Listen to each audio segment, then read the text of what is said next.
ನಾನು ಪ್ರೂಫಲ್ಲಿ ಯಾವುದೂ ತೊಗೊಂಡಿರಲಿಲ್ಲ. ಬೇರೆಯವ್ರ ಪ್ರೂಫಲ್ಲಿ ಕೊಡಿಸ್ಕೊಂಡು ಫ್ರೆಂಡ್ ಹೆಸರಲ್ಲಿ EMI ಕಂಪ್ಲೀಟ್ ಮಾಡ್ಕೊಂಡೆ ಮಿಸ್ಯೂಸ್ ಮಾಡ್ಕೊಂಡ್ಬಿಟ್ರು. ಏನಾಯ್ತು ಅಂದರೆ EMI ಕೊಟ್ಟಿದ್ದೆ ದುಡ್ಡನ್ನ, ಅಂದರೆ ಅವ್ರು ಕಟ್ಕೊಳ್ಳಿಲ್ಲ, ಅವ್ರದ್ದು ಅಕೌಂಟ್ ಅಲ್ವಾ. ಅಂದರೆ ನೀವು ಅವ್ರ ಹೆಸರಲ್ಲಿ ನಾನು ಗಾಡಿಗೆ ಇಸ್ಕೊಂಡಿದ್ರಿ.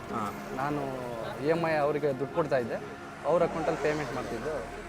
ಸೊ ಅಂದರೆ ಸ್ವಲ್ಪ ದಿನ ಕಟ್ಟಿ ಸ್ವಲ್ಪ ದಿನ ಯೂಸ್ ಮಾಡ್ಕೊಂಡ್ಬಿಟ್ಟು ಕೊನೆಗೆ ಬೈಕ್ ಸೀಸ್ ಆಗುತ್ತೆ.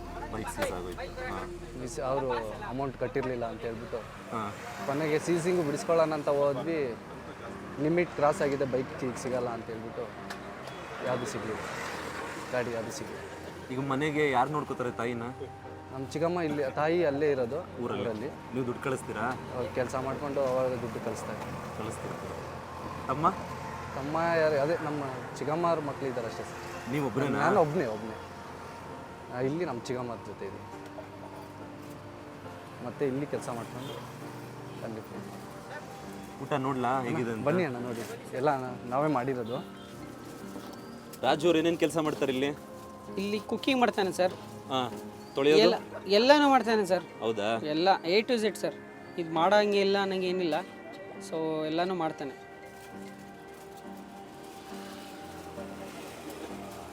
ಮೊಟ್ಟೆ ಹಾಕೊಂಡು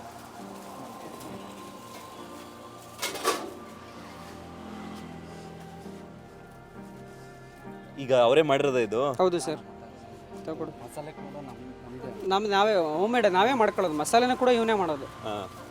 ತಂದೆ ಇಲ್ಲದೆ ಇರೋದು ಎಲ್ಲ ಹೇಳಿದ್ರು, ನೀವು ಡೆಲಿವರಿ ಮಾಡೋದೆಲ್ಲ ಹೇಳಿದ್ರು. ಅದನ್ನೆಲ್ಲ ನೋಡ್ಬಿಟ್ಟು ಬನ್ನಿ ತರಿಸಿ. ನಮಸ್ಕಾರ. ತಗೊಳ್ಳಿ ತಗೊಬನ್ರಿ ಬೈಕು.